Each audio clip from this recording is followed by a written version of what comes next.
It is a dream to document Africa's diverse food culture, but also to travel across the world extensively and also learn from other people's cultures. In that, we're aiming also to preserve this indigenous knowledge that we think is at the brink of extinction. So having this knowledge means that the future generations are able to tap into the rich history and information that will guide their identity. So having this $5 package on our Patreon account means that you are able for us to safeguard this dream that we have here at Magriza Made Me Cook. Feel free to follow the link in the description box below, and please support our work in documenting Africa's diverse food culture. Togos.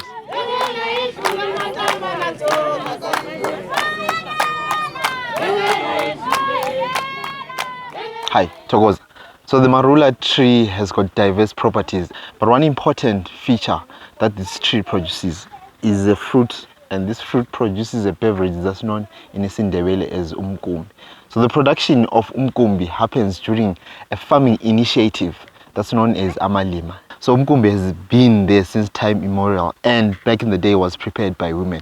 Noting importantly within African culture that the role of cooking and making beverages or brewing beverages was solely the work of women. So today we just want to look at how Umkumbi is produced.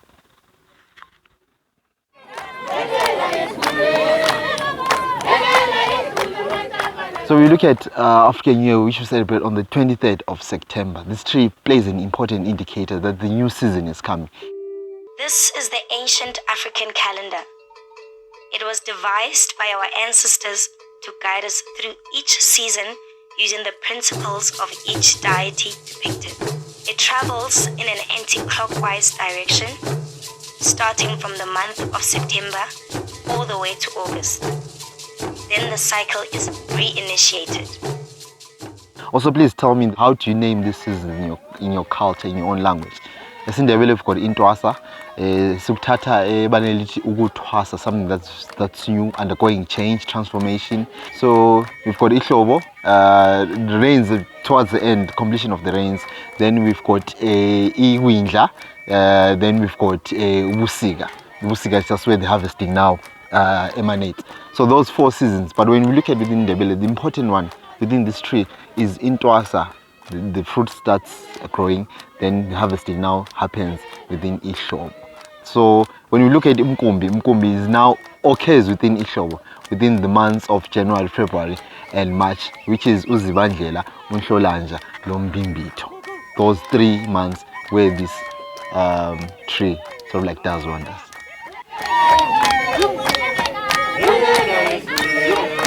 Now the preparation part of Umkumbi, so it's a process that I'm just going to explain based on a ratio of about 2:1. 20 kg of the Marula would produce about 10 liters of Umkumbi. So here for demonstration purpose, I am going to use about 10 kg that will produce maybe close to 4.5 or 5 liters. So the first step is you need to collect Amaganu.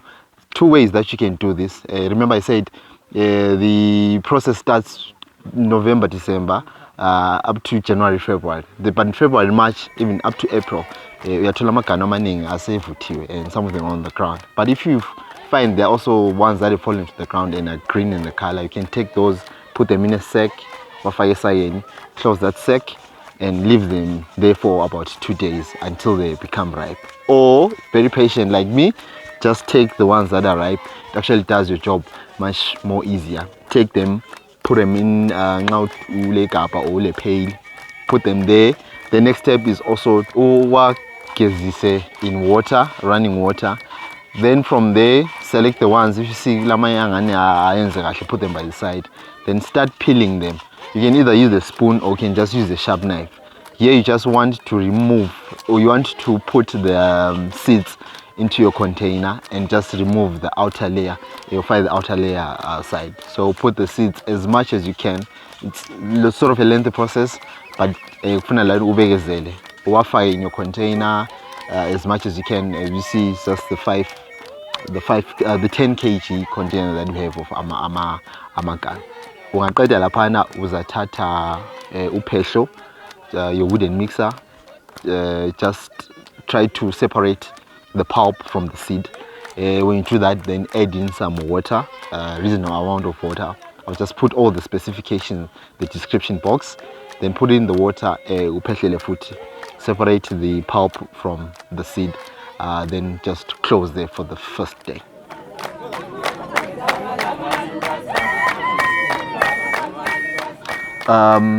So when you've done that, you can leave that overnight and carefully remove the seeds. Make sure that you have actually gained as much pulp from the seed as possible. And remember, do not throw away the seeds as much. Remember, we take the Marula oil that we can use there from those seeds. It's also another process that you can take there. So do that overnight, then check in the morning. Open. Remember, also the container has to be sealed, that there is no air entering the container. Then in the morning, check. Then you can now add in some more water to just speed up also the fermentation process. Remember, making of Umkumbi is science. It's the science of fermentation. Then we add in the water, stir, and then close for either 2 or 3 days. 2 or 3 days, and make sure there is no air entering into that container. Okay, so after the fermentation, the floating mask, which is called ingwagwa, is served off through the processes of both decanting and filtration. Then a container containing the brew is slightly tilted with the aid of leaves. In here we use a tree that we call in isiNdebele isihlahla somsehla, usually used to hold the outflow of the filtrate. So tree now does that job there. So long back clay pots were used for the fermentation of the mixture. There are other materials used in the making of the brew, like I said, just umsehla leaves. So some brewers will mix the umkumbi brewed at different times to produce a stronger brew. Oh, this is also common when you look at the fermentation of amasi, of fresh milk into amasi. The same process also. If you look at the fermentation of amaheu, if you look at the fermentation of umqombothi, amasese, it is just an identical process to that of umkumbi. So after umkumbi has fermented, one indicator that you can use is a floating mask, like that you see when you open and there's something there at the top. That floating mask is just identical to ulaza when you're preparing amase, or what the brewers will tell is called cream tartar. So there, for umkumbi, also personal preference is you can also store it in the fridge. You can drink it when you're working, you can drink it when you're traveling, just anything. I love it when I'm just reading my books or just watching anything. And remember, on the health side, umkumbi is very beneficial. Remember, I said this is Africa's tree of life. So umkumbi also aids in cleaning your stomach. It's very healthy there, and also aids if you got any do with back pain. This drink is used mostly in what we call Amalima. I'm a big fan of the fermentation process, Gitila Africa, and something that I'm so proud of. And just look at the diverse catalog that you have of fermented products. And one thing that I hope you learn from this video is the essence and the way or the methodologies that one can undertake in making umkumbi.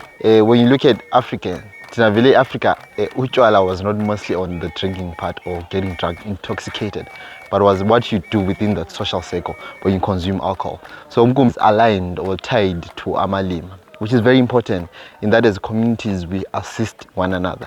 Remember, Ubuntu, when you build together, means that the whole community actually rises together. Big shout out to other writers who have written extensively on this subject, on this video today, umkumbi.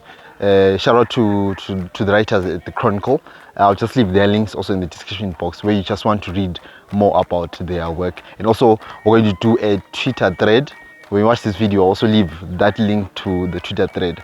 So just if you're a big fan of Twitter, also follow us there on Magriza MC. That's Magriza, capital letter MMC. But anyway, thank you for watching. Remember, our Patreon is up and running. We'd love for you to be part of our family in documenting Africa's diverse food culture. I'll catch you on the next one. Remember, keep the love, keep the Ubuntu. Togos.